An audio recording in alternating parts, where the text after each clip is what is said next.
second thing that Drunvalo said to me was that, you can create a lot of things with the brain, and you can get very good at that. Lots of ways to do it, lots of technologies to do that.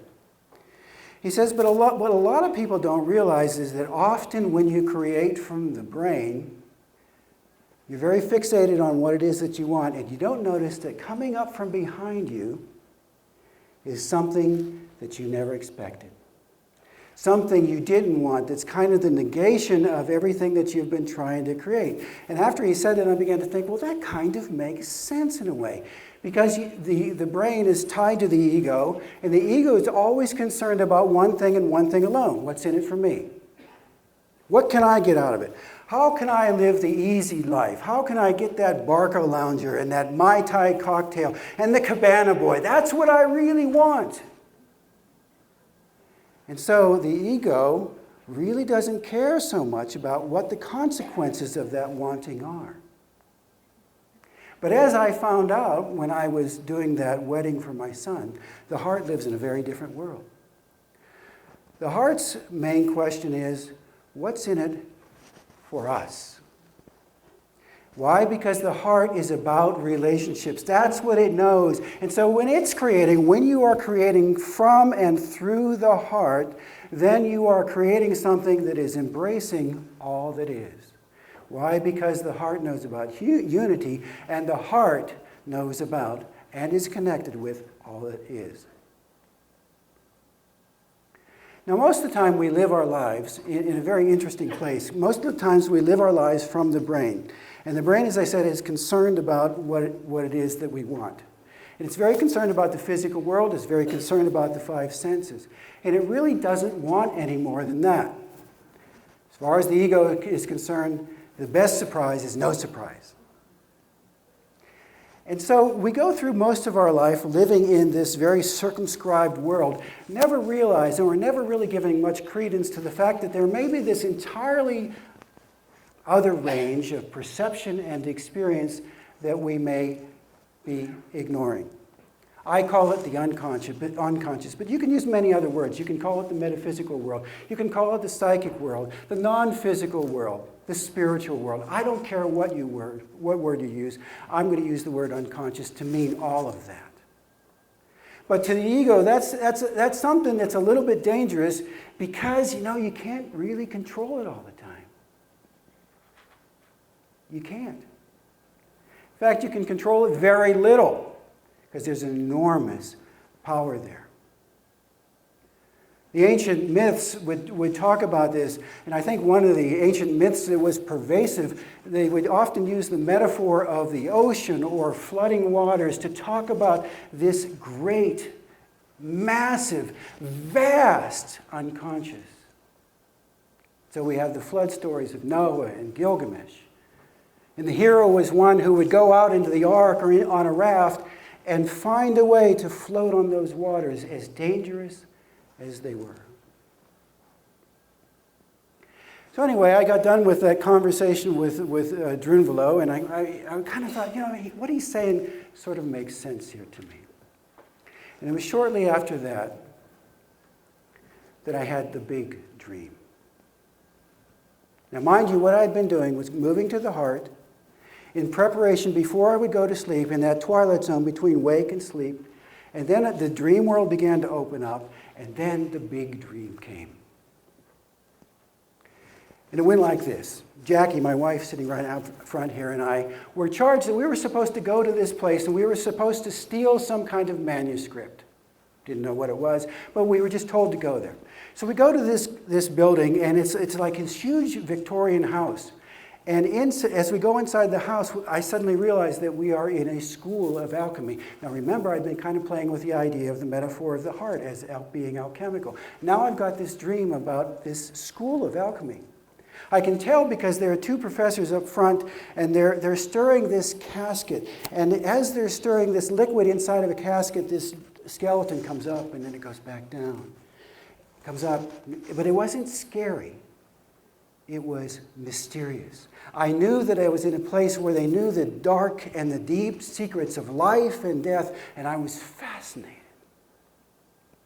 So we go to the back of the room, and we remember our task. We're supposed to steal this manuscript. We're going rifling through these documents as we're sitting on this lab table, hoping nobody's going to notice us, which is kind of crazy because there's only about 3 or 4 other students in the whole class. And it isn't long before one of the professors comes up to us and very nonchalantly says, "Would you like a bag for that?" No, we don't need a bag. We don't need a bag. So we get the document and we scuffle out of the room. And as we go out of the room, we run into this woman. And I know instantly that she's the director of this school of alchemy. And Jackie and I both look at her and we both go simultaneously, "I know you." She says, "I know you say that every time we meet."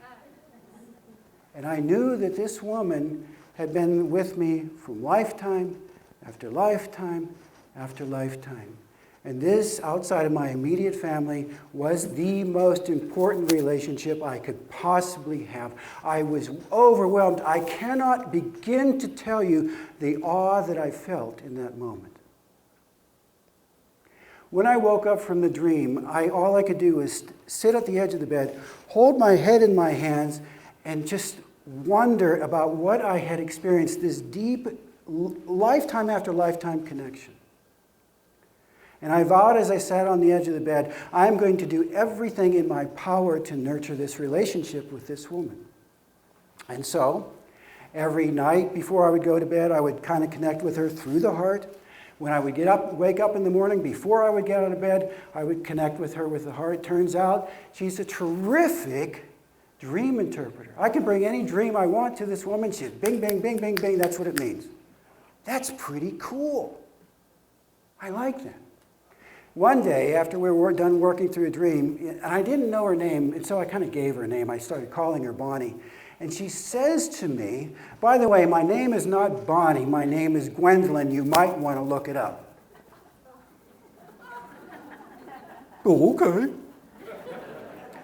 So I got up out of bed, and I looked at the name Gwendolyn. It turns out that Gwendolyn was the wife of Merlin, the magician, who was the consummate alchemist.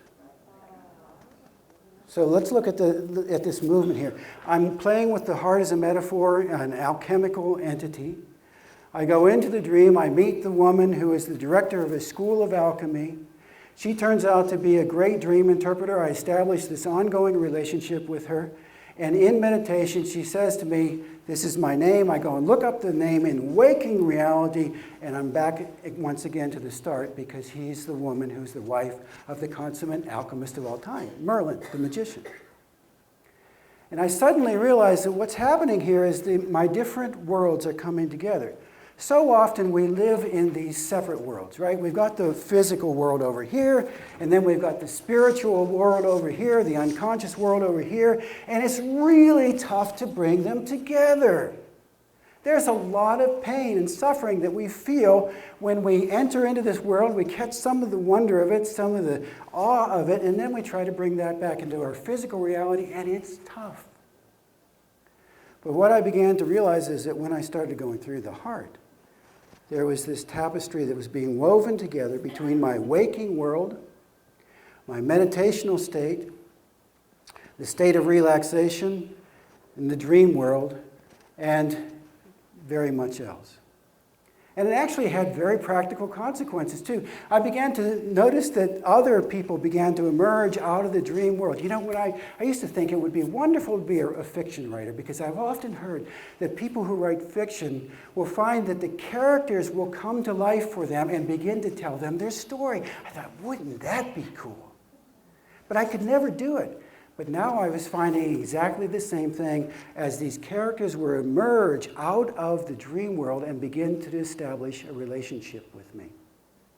One of them came to me, and he was in the dream, he emerged as this very successful businessman. And then he came to me as I started to establish a relationship in the meditation state. He volunteered to take care of my finances. I thought, well, that's pretty good. I like that. So I said, well, go do that, because I'm not very good about that. I don't really have much patience for it. You go do it. And lo and behold, money keeps showing up in the oddest of places. Money that I would have never expected before. Lots of practical consequences have emerged. And so I've got this cast of characters that have come out of the dream world. Now, this talk I've talked about souling. And what I mean by that, you notice that souling is a verb. Often when we talk about soul, we talk about the soul as if it's a noun. And we get very excited about trying to figure out what its outlines are. So we draw pictures of it, we look at the aura and think, maybe that's the soul, but we don't really know exactly what it is. But I'm convinced that we're much further ahead if we can look at the function of the soul as opposed to what the physical or non-physical attributes of the soul are. And I'm convinced that one of the primary functions of the soul is to act as an intermediary between our waking world and our waking consciousness and this whole unconscious, this spiritual, psychic world, and to do it in a way that the ego is okay with that. And that process is what I call souling. Souling because it's an ongoing, active process where we are not just going to this place over here in order to get information, but in order to establish a relationship. A relationship with the figures that begin to emerge out of that. And we can do that when we first prepare the way by starting with the heart, and then begin to form these relationships with the figures that begin to emerge out of it. I think it's an incredibly important aspect, and one that's hugely overlooked in our society. We've all been given this great tool, but we overlook it. It's a tremendous tool if you will only take advantage of it. Now, lots of people will say, not lots of people, some people will say, I don't dream. And you hear this all the time, but studies have shown that everybody does dream. The problem is that usually you don't remember your dreams. So if you're one of those people who doesn't dream, you might want to do a couple of things. Try first preparing yourself by going into your heart before you go to sleep. See what happens. Also, try telling yourself a different story. Try telling yourself a story that says, I really dream, and I remember my dreams. Communicate with your subconscious mind by vowing that you're going to write down your dreams. Put a pencil and a pad by your nightstand so that in the middle of the night you can wake up and scribble down a few words. You don't even have to turn on the light. All you have to do is fumble around, get the pen or pencil, and hook your little finger over the edge of the notepad and just scribble some words down. So that when you wake up in the morning, you've got some kind of a thread that you can pull, and that thread becomes a rope, and it pulls a tapestry to you of the dream. And you can begin to interact with that dream. And when you do, I think you're going to find that it's going to provide amazing results. As I say, it can be very practical at times. Just this past January, late January, I got a phone call that my mother, who was in the nursing home, was not doing well. That night I had a dream where my mother was in a car. She was trying to drive the car, but she was backing it up over the curb and running into things. And finally I said to her, "Mom, let me drive." So I got in the driver's seat and she let me drive. Well, not much of a dream really, and didn't think too much about it until I was working on this with Gwendolyn. And Gwendolyn tells me, "Well, your mother's not going to be living much longer. You need to prepare yourself for that." I said, "Well, what do I do? How do I prepare myself?" And she says, "Well, you may be called in to help her as she's making her transition from life to death." Now that sounds kind of odd, but actually that's something at the Monroe Institute that we learned to do quite easily. I didn't think too much about it, but a couple days later I was, for some reason, staying up kind of late at night.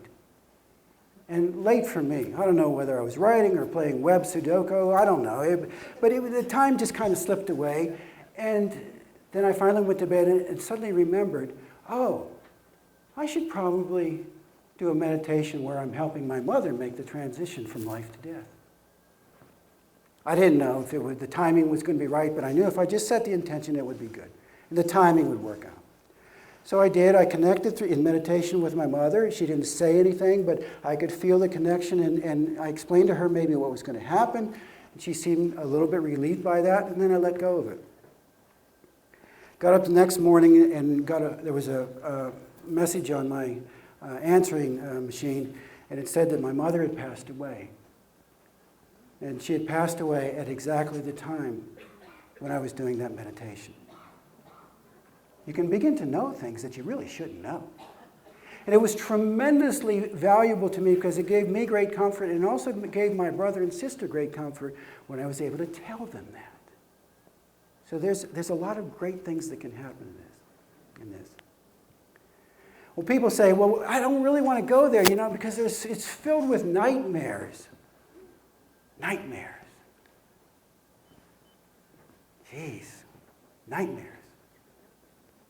Well, I think this psychic world this unconscious world is always trying to get our attention. Do you ever notice a little kid when there's a mother who's talking to another adult? If you're a stay-at-home mother, one of the things that you really crave is adult conversation. And if you happen to get in conversation with another, you almost forget that you have children.